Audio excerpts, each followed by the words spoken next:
Sejam todas bem-vindas e nós vamos começar então a nossa semanada da alfabetização mediada e hoje com o tema Lendo o Mundo com Deficiência Intelectual. Lógico, eu não vou aqui estar descrevendo exatamente o que é uma deficiência intelectual, mas antes eu vou estar pincelando alguns detalhes que são muito importantes. Então, a deficiência intelectual tem algumas características muito vinculadas com a dificuldade que a criança apresenta. E eu quero que vocês prestem bem atenção nessas dificuldades, porque depois eu vou explicar e dar dicas de como superar essas dificuldades. Qual é a primeira dificuldade que a criança tem? De resolver problemas. Resolver coisas que vão aparecendo no dia a dia onde ela tem que tomar decisões. Então, ela não sabe tomar essa decisão. Outro, ela não compreende ou tem dificuldades em compreender as ideias abstratas. Certo? Então, as ideias abstratas é pensar em alguma coisa ausente, que está fora do concreto. Estabelecer relações sociais, ou seja, se comunicar adequadamente com o outro, antecipar os seus atos e, às vezes, inclusive, tem dificuldade em realizar as tarefas da vida diária. Mas eu quero falar para vocês de todas vamos pensar assim, crianças e adolescentes, né, que é o meu foco maior, não é adulto.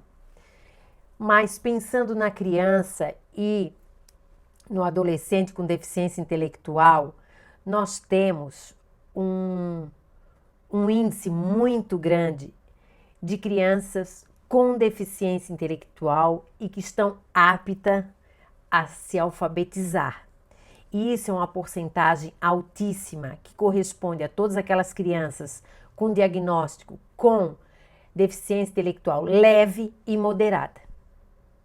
Isso corresponde a 82%, sendo que só 8% das crianças com deficiência intelectual são severa e têm muita dificuldade de se beneficiar das coisas da escola, mas não quer dizer que ela não possa aprender as coisas da vida diária para se tornar o mais independente possível e melhorar a sua qualidade de vida. Então, a mediação ela serve para o 100%. Só que aqui a gente está direcionando mais para esse processo de alfabetização, de aprendizagem, de superar essas dificuldades escolares, certo? Se você tiver alguma dúvida com relação a isso, é só me falar. Diante dessas dificuldades que eu apresentei para vocês,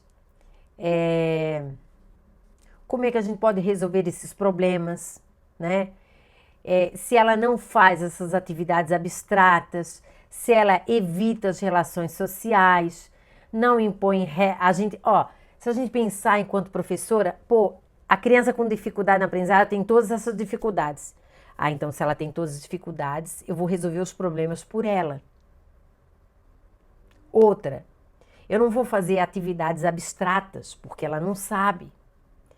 Eu vou evitar que ela tenha muitos relacionamentos sociais, não vou levar ela para muitos lugares, senão as pessoas vão ficar o tempo todo perguntando o que ela tem, e eu vou ter que dar explicação, então vou evitar. E também não vou impor regras, se ela quiser fazer, faça, se ela não quiser fazer, não faça, porque tadinha, já tem a deficiência intelectual, eu tenho que poupar ela desses estresses todos, de ter que pensar. E o que a gente faz no dia a dia, em casa, as mães fazem tudo por ela. Coloca a roupa, dá um banho, separa a roupa, entendeu? Escova o dente, tudo pela criança. Aí o que acontece? A gente tem nesse cenário o que a gente chama de privação cultural. O que é a privação cultural? Privação cultural não é a criança não ter dinheiro ou não ter o material escolar, não é isso. A privação cultural é a falta de mediação, é a falta de relações sociais, porque nós humanos aprendemos na troca com o outro. Se eu evito a criança com deficiência intelectual de trocar com o outro, seja o seu aprendizado, a sua experiência, suas ideias, não importa o que, eu vou estar privando ela culturalmente e com isso eu causo mais deficiência ainda. É daí que vem o termo do deficiente construído socialmente. Quando a gente então priva a criança da escola, dos relacionamentos, de ir nas festas, sabe? Porque todo mundo sofre para aprender. O deficiente intelectual vai sofrer também. Não podemos privá-los dessa oportunidade, né? Para mim é uma oportunidade de aprender. Então, o que te chama a atenção, por exemplo, ao ver uma criança com deficiência intelectual? O que te chama a atenção? Chama a atenção a deficiência ou o potencial da criança? Então, imagine agora você entrando na sua sala de aula e logo em seguida chega um aluno novo, cadeirante, paralisado cerebral. Quando você olha para ele, o que vem na tua cabeça em primeiro lugar? Pensaram aí? Geralmente vem a dificuldade, ou a sua em lidar com ele, ou a que ele terá em sala de aula. A gente não consegue ver nessa criança um potencial ou uma possibilidade de eu, enquanto professora, desenvolver o meu próprio potencial, desenvolver uma forma diferente de ensinar essa criança. Ali já é posto a primeira barreira entre vocês. Então, o funcionamento cognitivo de uma pessoa com deficiência intelectual, ele está abaixo da média. Está abaixo da média. Então, não vou dizer que não está. Tá, e é comprovado. Tem dificuldade na comunicação? Tem. Às vezes tem dificuldades no autocuidado? Sim, tem dificuldades no autocuidado. Insegurança, às vezes até de atravessar uma rua. Lazer, tem dificuldades de beneficiar das oportunidades de lazer e também terá dificuldades no trabalho. Mas se você pensar o contrário, se eu privar a criança de tudo isso, eu só vou piorar a situação dela. Ah, Isabel, mas eu quero que você fale da aprendizagem dessa criança. Chega de falar da deficiência. Olha, nós compreendemos a deficiência intelectual a partir de um aporte teórico da neurociência. O que a neurociência diz para a gente? Ela diz o seguinte, que o nosso cérebro, e quando eu digo nosso, não é só meu ou seu, é de todo mundo que habita esse planeta, certo? Ele tem um poder que chama-se plasticidade cerebral, que é uma capacidade que o cérebro tem de se organizar na sua estrutura e no seu funcionamento. Ah, mas na deficiência intelectual não é assim. Também é assim. Desde que você gere nessa criança a necessidade dela pensar, tá? Então, isso é importante você entender. Então, o estímulo, quando você dá um estímulo para a criança, seja na leitura de um texto, seja numa atividade, numa brincadeira, num jogo, quando esse estímulo entrar, e se esse estímulo for mediado, ele vai gerar uma necessidade cognitiva, onde as sinapses e os neurônios vão se organizar numa rede neural diferente para dar conta de uma resposta para esse estímulo que entrou. Então, esse é o processo. Então, se eu privo a criança do estímulo ou dou estímulos muito rasos, insignificantes, sem sentido a ela, essa estrutura da plasticidade não vai ocorrer. Se vocês assistirem os outros meus vídeos que eu falo de neurociência, eu coloco mais imagens, mais ideias mais explicadas que não vêm ao caso na live de hoje, mas é importante você compreender isso. Então, a neurociência mostra que independente da condição genética, cromossômica, social, eu ia dizer uma outra, social, ou mesmo de idade, era isso que eu queria falar, de idade, independente disso, o nosso cérebro tem um potencial, ele tem capacidade de se auto-organizar, desde que eu, enquanto mediadora, gere a necessidade do pensar, e nesse gerar essa necessidade, eu vou, então, gerando automaticamente essa mudança na forma como a minha criança pensa. Ótimo. Aí como é que faz?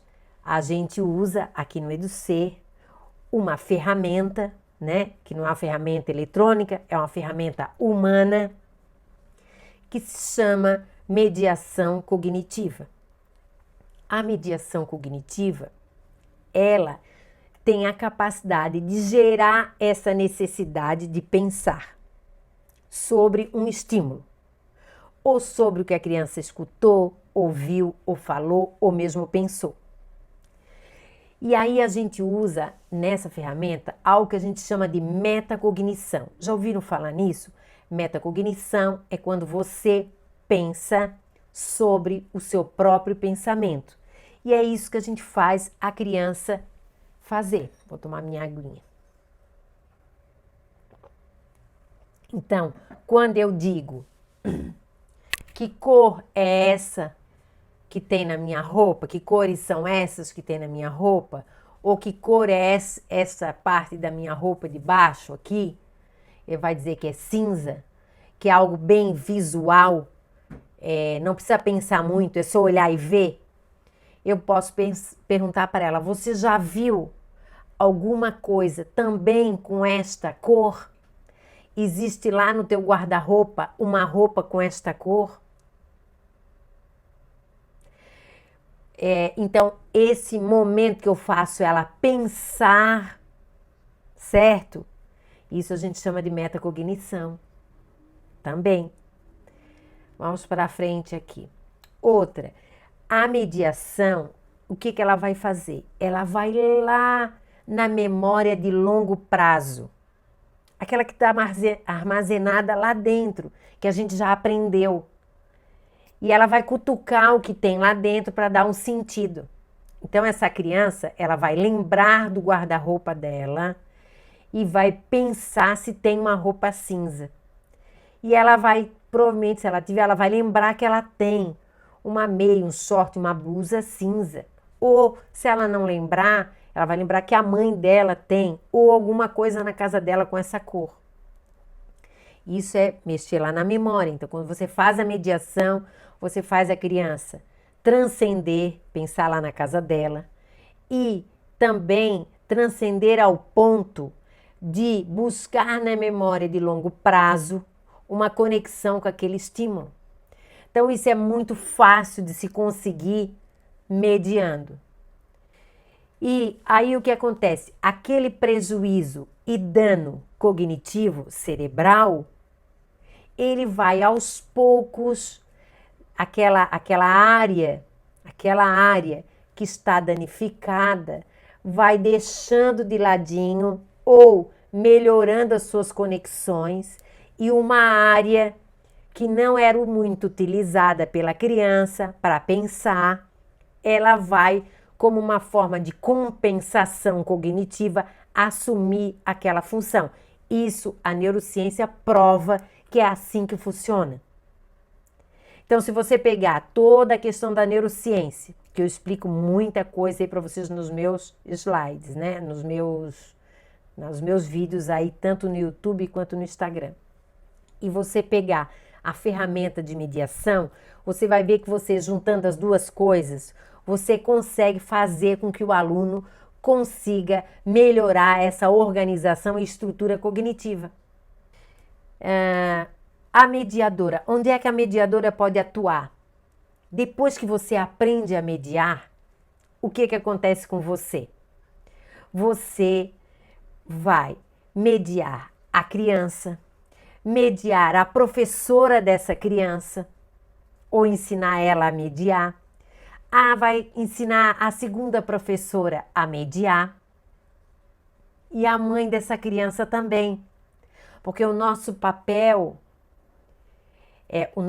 de mediadora, eu acho que o mais importante, talvez, seja mostrar para essas pessoas todas, né? Família, escola, comunidade, que essas crianças têm um potencial para ser desenvolvido. E nós vamos provar isso fazendo a mediação. A Cláudia está perguntando se todo autista tem deficiência intelectual. Não, não, né? Vários não têm. Vários não têm. Mas isso não quer dizer que ele tem que se comunicar contigo, que ele tem que te olhar, que ele tem que interagir com você. Então, a característica da não... A gente conversou ontem na live, da não comunicação, do não olhar, né? Isso não quer dizer que a parte intelectual dele não esteja funcionando adequadamente. Porque nós temos muitos autistas, né? Escritores, cartunistas e com várias outras funções, advogadas. Eu conheço advogado, eu conheço policial, eu conheço escritor, eu conheço cartunista, eu conheço psicóloga autista, ok? Então, nutricionista. Então, não quer dizer que tenha deficiência intelectual. Uma coisa não tem nada a ver com a outra. Mas a gente pode ter um autista com deficiência intelectual. Também pode. Então, assim, ó, o foco aqui, que eu quero ensinar hoje para vocês, é uma coisa assim bem prática. Vou mostrar as tarefas e vou dizer como é que eu faço a mediação. Então, fiquem comigo até o final, que você não vai se arrepender. Certo? Então, assim, ó, a função nós vamos ver, eu vou mostrar exemplos concretos para você.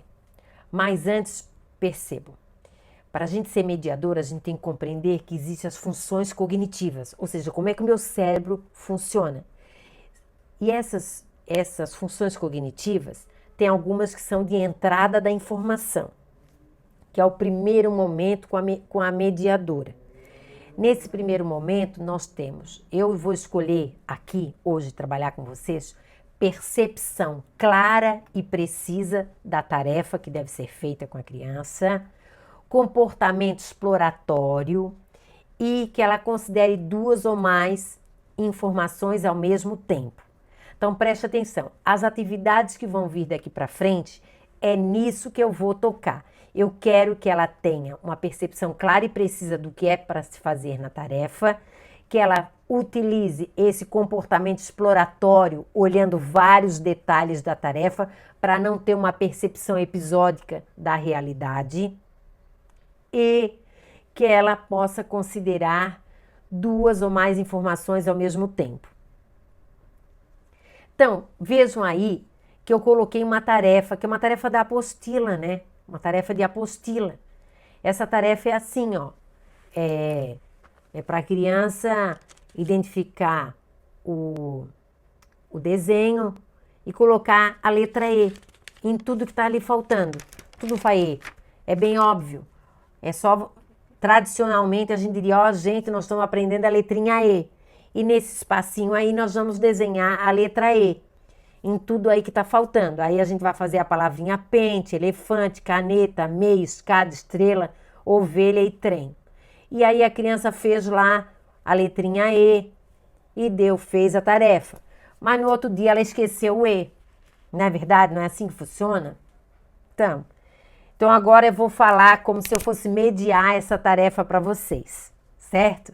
Que daí é um pouquinho diferente. Lembram que primeiro eu quero que a criança tenha uma percepção clara e precisa de tudo que tem dentro dessa tarefa, que ela tenha um comportamento exploratório e que ela consiga utilizar de 1 a 2 informações ao mesmo tempo. Então, primeira coisa que eu digo para a criança é assim, observe a tarefa. Eu nem botei enunciado, porque o enunciado, por enquanto, não precisa, não é significativo nesse momento. Porque primeiro é o momento de entrada da informação, para depois fazer a tarefa. Então, eu estou trabalhando a entrada da informação. Olhe bem a tarefa. Podes me dizer o que temos aí? Então, o que temos aí? Porque eu tenho que ter certeza que ela sabe o que são aqueles objetos. Será que ela já viu um elefante? Será que ela já viu uma ovelha? Ovelha é tão difícil da gente ter por aí, não é? Aqui mais próximo de Santa Catarina e Rio Grande do Sul, que é mais frio, tem bastante ovelha. Mas em outros lugares não tem ovelha, por exemplo. Você conhece todos esses objetos, animais e coisas? Aí eu vou fazer assim, ó, o que temos no quadro 1 em cima do lado direito? Meu Deus, quanta informação, a criança não vai saber. Ah, então vamos fazer o seguinte, o que você acha da gente numerar esses quadrinhos para ficar mais fácil de pensar? Então eu já vou lá, já numero. O quadro número 1, número 2, número 3, ela já vai construindo a ideia e a necessidade por que existe número, para a gente numerar e ordenar. Beleza. Daí, numerado, eu vou dizer, agora nós vamos no quadro número 1. O que tem no quadro número 1? O que é? Você sabe o que é? Se a criança diz para mim que não sabe o que é, eu vou dizer para ela o que é. Ó, é um pente. E qual a cor desse pente? Para que serve um pente? Você tem um pente na sua casa? Para que esse pente lá da sua casa serve? Agora eu já posso partir para um outro momento que eu quero, que é o da alfabetização. Tudo nesse quadrinho. Tudo nesse quadrinho. Olha, isso aqui é um pente. E quando a gente fala pente, a gente produz um som. E eu vou escrever esse som aqui nesta folha. Aí você escreve na folha do lado. Aí você pega só o quadrinho 1 e escreve na folha do lado. Pente, usando caixa alta, letra boa, com contraste bom, beleza. Aí você vai dizer, olha, agora nós vamos falar a palavrinha pente. Gente, nesse momento você tem que dominar o método das boquinhas para poder falar somente o som de cada letra e não o nome. E aí você vai falar o som de cada letra da palavra pente. P, E, N, T, E. Certo? Então você vai falar cada letrinha dessa, ela vai tentar pronunciar. Aí, ponto aí. E a criança que não fala? Então, esta parte, a criança não precisa repetir, mas você, enquanto mediadora, vai repetir para ela 2, 3 vezes o som, vai mostrar o gesto da boca e vai pedir para que ela também faça com a sua própria boca o gesto, a articulação daquele som, mesmo sem oralidade. Por que isso? Porque depois vai ser mais fácil para ela na hora da escrita, mesmo sem falar, ela vai poder articular a boca para identificar aquela palavra, tanto na escrita quanto na leitura.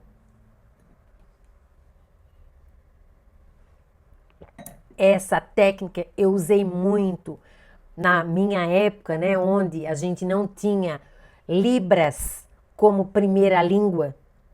Então a gente ainda alfabetizava a criança com deficiência auditiva. Isso na década de 80 a 90, quando eu me formei na área da educação especial, né, em 91. Então eu já trabalhava com crianças com deficiência auditiva. Então, mesmo que ela não oralizava, né, porque era completa a audição, eu ensinava a articulação, porque ela podia escrever e pela articulação da boca também ela fazia a linguagem labial, né? Aí depois de repetir, é que você então vai falar a palavra inteira, pente, para mostrar para a criança que cada letra tem um som. E essa letra, esse som que a gente fala, não é o nome da letra que a gente fala. Se eu falar pente pelo nome da letra, eu vou falar P-E-N-T-E. não diz nada, ok? Então a gente fala é o som. Beleza. Aí, a partir daí, você volta para a tarefa. Lá na tarefa, nós temos, e você avisa, ó, aqui nessa tarefa do número 1, que é o do pente, nós temos aqui embaixo a palavrinha pente, que nós acabamos de ler numa folha, mas que falta letras. Você pode descobrir que letra está faltando? Vamos lá? Vamos comparar com o que a gente escreveu?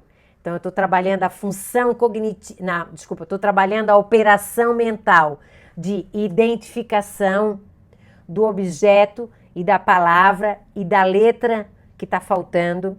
Fazer o transporte virtual do modelo que a gente leu da palavra, que eu escrevi numa folha, para cá, para a tarefa. Isso é um transporte virtual, porque sai dos meus olhos, vai para a cabeça e entra na outra folha. A gente chama isso de transporte virtual. Nesse meio campo, ou meio tempo, que a criança olha e volta para a tarefa para fazer, às vezes ela esquece. Então, tudo tem que ser feito muito bem antes e a tarefa, ela vira um pretexto apenas. Então, vejam bem, aquela ideia mais clássica de fazer esse tipo de tarefa, que está passando, esse tipo de tarefa, a gente simplesmente podia mostrar no quadro a letra E, dizer, ó, coloque a letra E onde está faltando para completar a palavrinha. Então, isso é só pegar e colar, né? Igual o pega e cola do computador, não tem muito o que pensar. Agora, quando você faz todas essas perguntas para a criança, você está, o quê? Entrando com estímulos muito potencializados e vai fazer ela pensar sobre. Porque o interessante para nós é a gente descobrir a forma como essa criança pensa, para poder organizar o pensamento dela.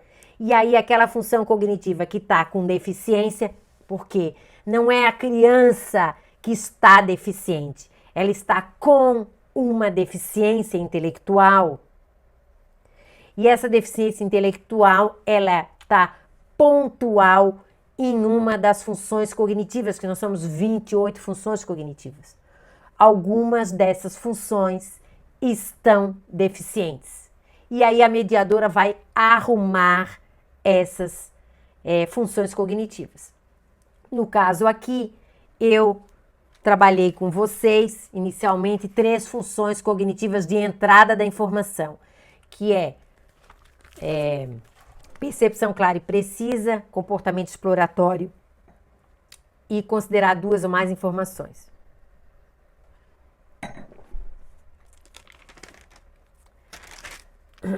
Eu vou explicar outras tarefas também, vocês me aguardem um pouquinho aí. Então, quando você está mediando, o que você percebe? Você percebe a potencialidade dessa criança.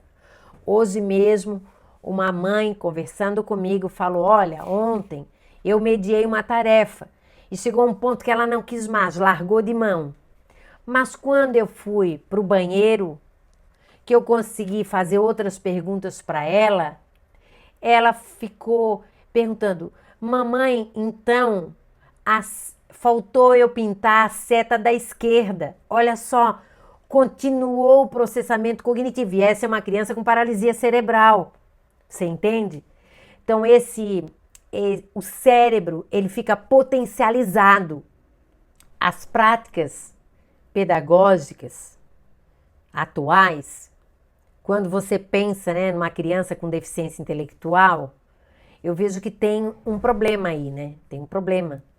Tem alguns problemas, mas o mais grave é essa falta de compreensão da função da escrita como representação da linguagem. O professor às vezes não sabe isso, não sabe como passar para a criança. E aí usa de todas as formas possíveis e imagináveis. Gente, nós, pedagogas, psicopedagogas, nós somos profissionais. Nós temos que estar o tempo todo estudando. Cláudia, oi Cláudia de Porto Alegre, Rio Grande do Sul, um beijo grande, meu doutorado eu fiz aí no Rio Grande do Sul, na PUC. O Leandro, um beijo, Leandro. Parabéns por ter passado no mestrado. São os meu aluno, foi meu aluno. Mas voltando aqui. Então, essa falta de compreensão de como ocorre a escrita e a função social da linguagem acaba você não contribuindo com o processo de aprendizagem da criança com deficiência intelectual. Vamos lá. Eu vou mostrar uma outra tarefa para você, tá bom? Uma tarefa bem simples, que é aquele jogo que é dos 7 erros. Eu botei um aí para você dos 5 erros. São 5 erros. A Núbia Alves é de Pernambuco. Meu Deus, não sabia que a minha live estava tão longe assim. Que bom. Espero estar contribuindo com você. Tem professoras que dizem o seguinte: a criança com deficiência intelectual tem dificuldades em se comunicar. Então, como é que a gente vai resolver isso? Estimulando a contação. Nós vamos estimular as funções cognitivas a partir da contação de histórias, onde a criança tem que dar as suas opiniões sobre os assuntos que são tratados nas tarefas, né? Ou nessa contação de história. Eu tenho 2 vídeos que eu postei, que não é contação de história, é a mediação dessa história, dos 3 porquinhos do Chapeuzinho Vermelho. E hoje eu vou usar o jogo dos 7 erros para mediar uma história. E depois que nós vamos brincar com o jogo dos 7 erros, que daí vai ficar fácil. Então eu vou mostrar para você. Primeiro, eu pego só uma parte, que é a parte que a gente chama que não tem o erro, que seria o modelo, né? Porque quando a gente faz os 7 erros ou 5 erros, a gente compara um com o outro. Então nós vamos trabalhar aqui a operação mental de identificação e comparação. Beleza. Mas, como função cognitiva, eu quero trabalhar a função cognitiva de entrada da informação. Essa entrada da informação tem que estar clara e precisa. Aí eu mostro só uma parte do jogo dos 7 erros. Aqui é 5, né? Aí eu vou dizer assim para a criança: o que temos nessa página? É a mesma coisa que eu diria para vocês, então vou fazer como se fosse de vocês. Ó, o que temos nessa página? Observe. Você sabe o que é? Ela vai dizer: são peixinhos. Se ela me disser que não sabe o que é, eu posso dizer, ó, isso é um peixe. Olha aqui no meu celular, o peixe vive lá no fundo do mar, ele tem vários amigos no fundo do mar. Tem gente que pega o peixe e come o peixe. Você já comeu peixe? Você gosta de comer peixe? E depois você volta. Então aqui são os peixinhos. Beleza. Agora nós vamos analisar os peixes. Como são esses peixes? Que cor eles são? Que tamanho? São todos do mesmo tamanho? São todos da mesma cor? Como é que o olhinho deles são? Compare os 3 peixinhos que nós temos aí, que são amarelos. 2 são de um jeito e um é de outro. Você sabe me dizer por que eles são diferentes e em que eles são iguais? Eles são iguais, né? Nas cores e em tamanho eles são diferentes. Aí eu pergunto: e os outros peixes? Como é que eles são? Veja com atenção. Tem um peixe que é bem diferente. É muito diferente. Você sabe qual é? Por que ele é diferente? Como é que ele é? Qual a cor desse peixe muito diferente? E no corpinho dele? Veja, ele tem algumas coisas diferentes no corpinho. Sabe o nome disso? Se a criança não souber, você vai dizer, são escamas. Então, esse peixe rosa tem escamas e os outros peixinhos são lisinhos. Não tem escama. Agora eu quero saber de você quantas estrelas nós temos nesse mar? Ali são duas, uma amarela e uma rosa. Aí você pode explorar tudo dessas estrelas. Quantas estrelas nós temos? Aí trabalha a quantidade. Quantos peixes nós temos? Aí vão contar, né? Então nós temos 9 peixinhos e mais 2 estrelas. O que será que os peixes sem escamas estão fazendo? Nesse momento eu começo a história. Uma história que vai ser inventada, certo? Porque primeiro era só a descrição do cenário, dos personagens. Então agora eu vou começar a fazer a criança pensar sobre uma possível história. O que será que os peixes sem escamas estão fazendo? Porque eles estão todos numa direção. O que será que eles estão fazendo? Então você escuta a opinião da criança. E em cima dessa opinião, vocês vão ir cada vez mais fundo nessa história. Não ditando as regras da história, mas fazendo a criança pensar nessa história. Depois, será que o peixe grande é a mãe ou o pai dos peixes pequenos? Aí a criança vai escolher, esse peixe grande vai ser o pai ou vai ser a mãe, ou outra pessoa, né? Um vô, uma avó, uma professora da escola, quem sabe? Aí, quando ele me der essa resposta, eu vou dizer por quê? Por que você acha que é a mãe? Por que você acha que é... Então, vamos lá. E o peixe com escamas? Por que ele está indo na direção contrária?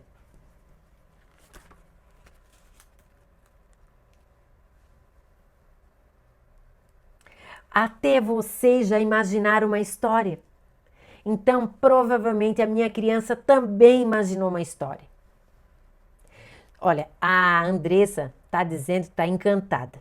Gente, a mediação cognitiva é algo que encanta a mediadora e quem está sendo mediado. Sabem por quê? Por causa dos neurônios espelho. Nesse momento que eu estou falando com vocês, os meus neurônios espelhos estão escutando a minha própria voz. E eles fazem o meu cérebro pensar numa história, além do que eu estou falando para vocês. Então, na hora que eu estou aqui organizando uma parte do meu cérebro racional para estar explicando tudo isso para você, o meu neurônio espelho está trabalhando de forma independente no meu lado criativo e elaborando e imaginando uma história. Gente, é maravilhoso. E quando a gente faz isso com a criança, é mais maravilhoso ainda. É encantador. Vocês têm que aprender a fazer mediação. Mas vamos lá. Agora que eu já fiz essa história, a criança já viu detalhadamente esses peixinhos, sabe que um está na direção contrária, que são 9 peixes, que são 2 estrelas. Aí eu mostro o jogo dos 7 erros, no caso aqui é 5, dos 5 erros. E aí eu vou dizer, olha, agora nós vamos comparar. Nós vamos comparar o que tem na imagem de baixo que não tem na imagem de cima, porque a de cima foi que a gente mediou detalhadamente. Então agora vai ficar fácil, porque tem alguns peixinhos na direção contrária, tem mais peixes na mesma direção, tem um polvo, tem mais uma estrela do mar. Então, lógico que ela vai se sentir extremamente competente, entendeu? Porque aqui nesse jogo dos 5 erros, nós não estamos trabalhando com a percepção. Nós estamos trabalhando com o processo cognitivo de pensar sobre a tarefa antes de realizar. Lógico, nós não vamos dar resposta nenhuma, Cláudia. A gente só vai fazer a criança o quê? Pensar. Nós vamos provocar os neurônios, as sinapses. Eu não uso a palavra provocar, né? Quem já está acompanhando há mais tempo os meus vídeos sabe que eu uso irritar. Porque, assim, quando um estímulo entra, o neurônio capta e leva lá para o finalzinho dele para transmitir a informação. Lá é liberado neurotransmissores que ajudam as sinapses a levar aquele estímulo para um outro neurônio. Só que quando a gente faz mediação, o que acontece? A gente potencializa esse estímulo e há uma enxurrada de neurotransmissores emocionais, cognitivos, acetilcolina, vários. E aí o que acontece? As sinapses elas ficam muito irritadas porque elas têm que trabalhar muito para dividir tudo aquilo e mandar em redes diferentes. Então, a mediação, ela irrita as sinapses. E é isso que nós temos que fazer na criança. Que um estímulo potencializado, ele vai para a área vizinha, para o hemisfério todo e depois faz a comunicação entre os dois hemisférios. Agora, continuando aqui nessa mediação do jogo, aí você pode continuar, né? E aí eu utilizaria para continuar a história e trabalhar o raciocínio hipotético da criança, que eu já trabalhei um pouco no primeiro momento, quando eu perguntei o que será que esses peixes estão fazendo, por que eles estão no sentido contrário, isso tudo é hipotético, raciocínio hipotético. Mas eu posso continuar, né? Por que esses outros animais marinhos apareceram nessa cena? Era uma festa para outros bichos virem também para esse cenário? É uma reunião? É uma festa? Certo? Você tem alguma ideia? E a gente vai compondo uma história a partir do jogo dos 7 erros. Vamos continuar aí. Outra atividade. Tem gente que diz assim, a criança com deficiência intelectual não tem concentração. Tem várias atividades que necessitam de concentração, desde que você faça a mediação. Quando você coloca atividades desafiadoras, como essa daqui, vejam bem, é uma atividade simples. Tem muito naquelas cartilhas de estimulação cognitiva. A diferença é que você vai ter que mediar. Então você não precisa apresentar essa tarefa por inteiro, essas 4 casinhas. Apresenta uma só e diga, olha, aqui nós temos uma casinha e aqui nós temos as peças que serão necessárias para que a gente monte a mesma casinha. Mas antes de montar, nós vamos pensar. Porque a criança pode usar só o perceptivo e colar no lugar certo. E eu não quero perceptivo, eu quero que ela faça um planejamento das suas ações. Então, por onde que nós vamos começar? Espera aí que aqui... Por onde que nós vamos começar?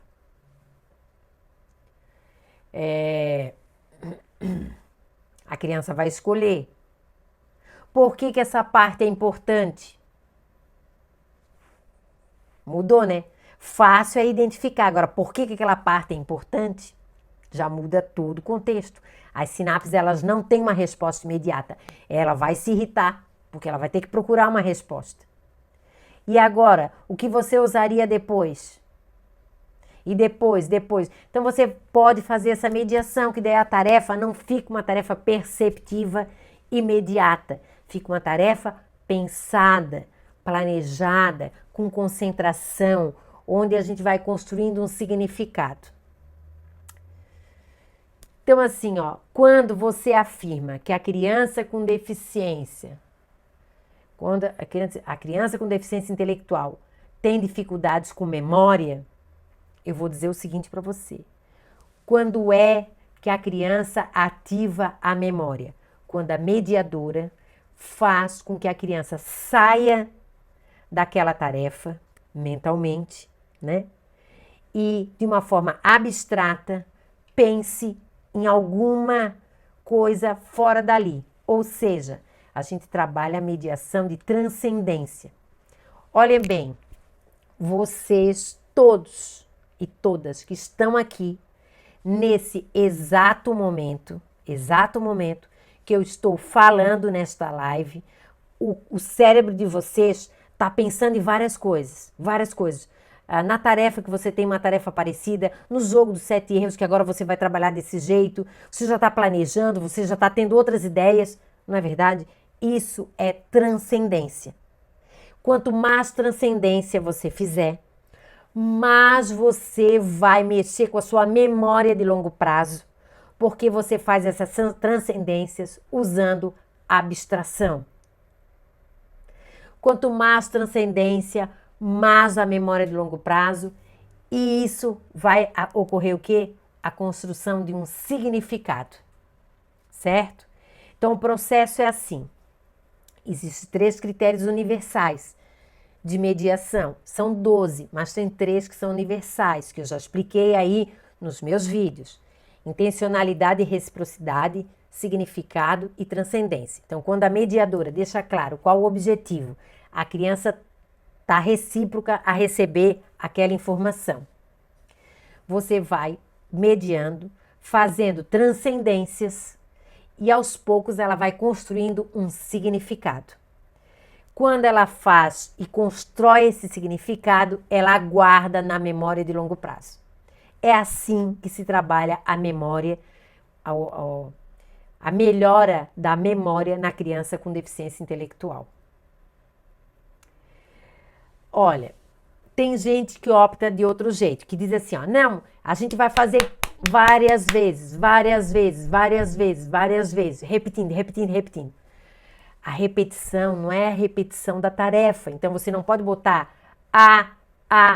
o, babebi babu, pato, não é esta repetição, pelo amor de Deus.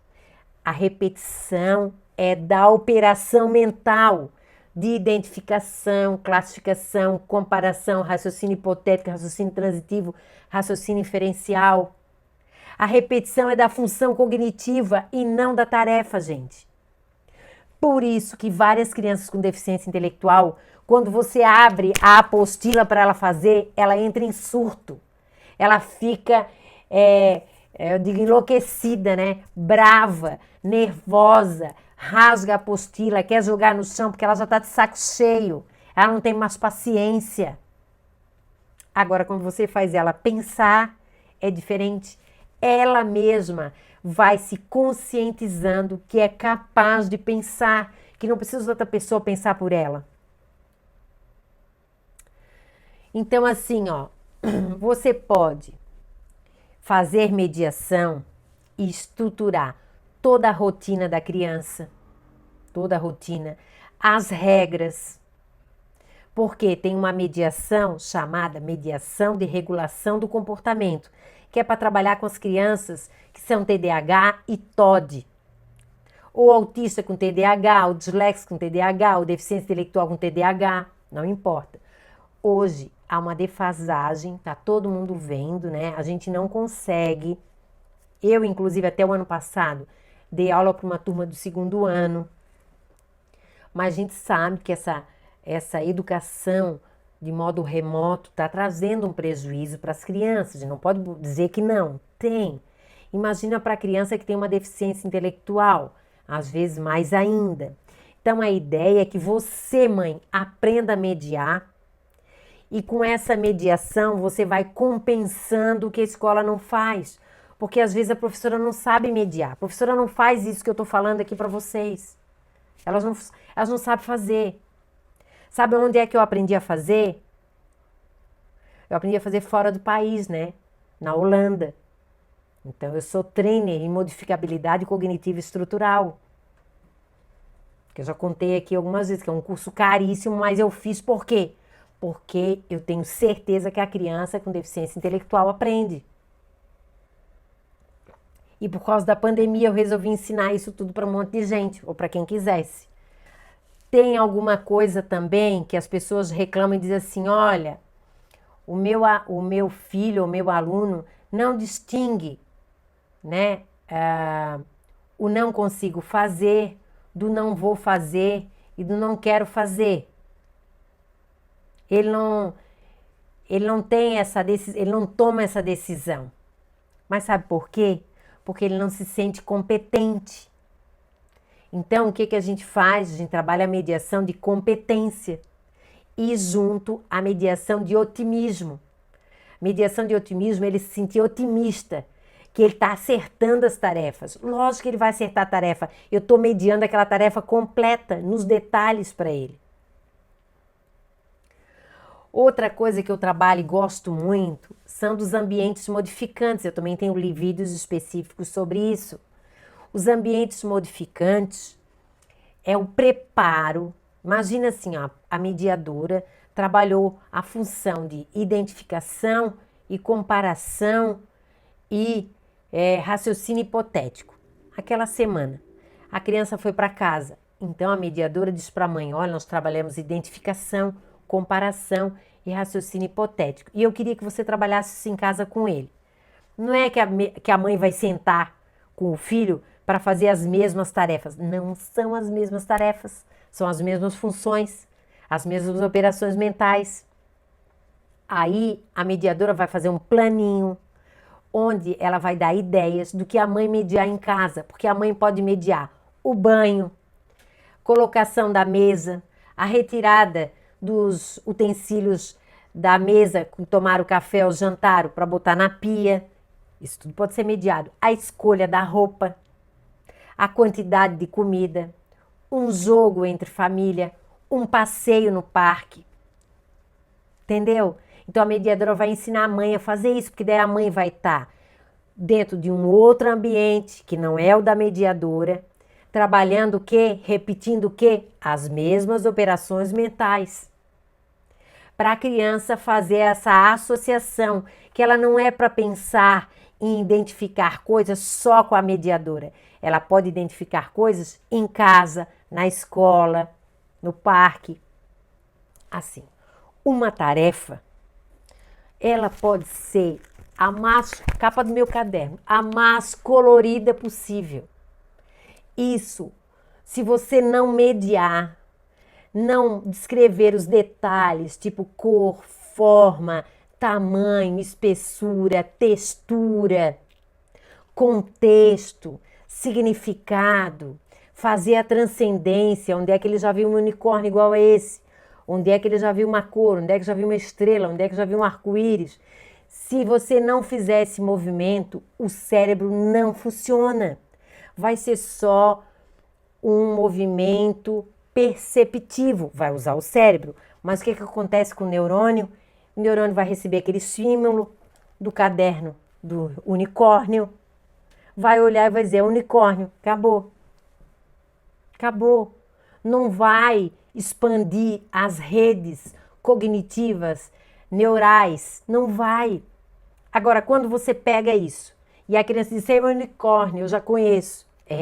Onde é que tu já viu um? Existe algum animal que você conhece que é parecido com um unicórnio? Onde é que você já viu um? E rosa? Onde é que a gente pode colocar o rosa? Estrela, você já viu alguma estrela em algum outro lugar, além desse caderno? Isso é mediar, entendeu? Só que mediar não é sair por aí fazendo perguntas doidas e sem nexo, não. Como é que funciona? Como é que eu faço? Eu pego esta página, eu vou construir um mapa cognitivo. O que representa o mapa cognitivo? É o meu GPS. O mapa cognitivo, ele vai dizer quais são as funções cognitivas que eu vou usar nessa tarefa e as operações mentais que vão ser exigidas dessa criança. Tem gente que acha que o mapa cognitivo é da criança. Não, é da tarefa. O mapa cognitivo da tarefa. E a partir desse mapa cognitivo, eu vou construir uma mediação. As perguntas que vão fazer com que a criança identifique, compare, planeje, entendeu? Utilize 2 ou mais informações ao mesmo tempo. E a partir disso, eu então vou, de uma forma planejada, fazer as perguntas. Lógico que é um roteiro que a gente tem prévio. Quando a gente chega no atendimento da criança, o que acontece? Pode ser que a criança me dê uma outra resposta que vai me direcionar para outras perguntas. Não tem problema. O importante é fazer a criança pensar sobre o que disse. Mas espero que vocês tenham gostado e se tiver dúvida, manda para mim que eu respondo para vocês, tá bom? Gratidão e até amanhã, porque amanhã nós temos outra live sobre alfabetização, mas daí nós vamos direcionar para o TDAH. E eu vou trabalhar muito a mediação de autorregulação do comportamento, certo? Então não percam amanhã várias dicas que eu vou estar dando para vocês. Um beijo grande, gratidão por estar aqui.